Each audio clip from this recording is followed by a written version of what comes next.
During the 3 months of armed clashes in the Donbas region, the Kiev authorities have not been able to quell the uprising of the People's Militia. Inept command, thousands of dead soldiers, and a critical shortage of funding does not give the Kiev regime any hope of winning.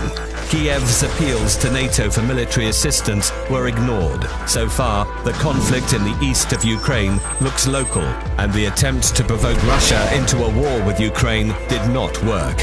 The next attempt from Kiev was the shooting down by the Ukrainian military of a civilian aircraft. The responsibility for this terrible tragedy, even without having started an investigation, was put upon Russia, which supports the People's Militia.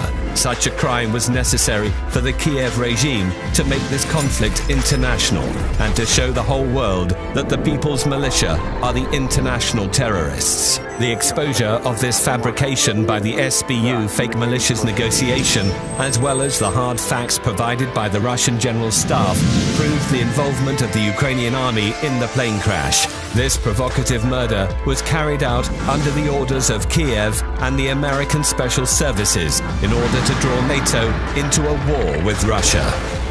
Why do Americans need this war? For improving their economic position, just as they did in the First and the Second World Wars. The accusation of Russian aggression allows countries to impose sanctions on it, freeze assets of the Russian structures, causing the write-off of hundreds of billions of dollars, and ease the heavy debt burden of the United States. Broken economic relations with Russia are going to aggravate the condition of the European economy and weaken its position in competition with America. The destabilization of the banking system will encourage the capital outflows into the United States to maintain the dollar pyramid. The retraction of the European countries into a war with Russia is going to strengthen their political dependence on America, which will lead to decisions favorable to the United States rather than the EU.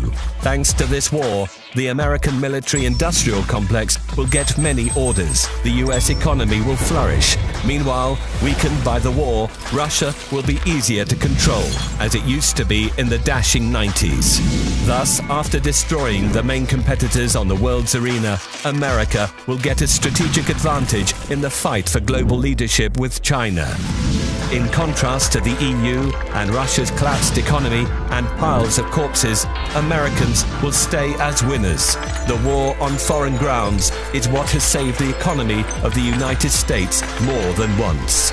It's safe to say that Ukraine will not stop the genocide of the Russian population, and their provocations will become even more horrifying. Sooner or later, Russian troops will enter the territory of Ukraine.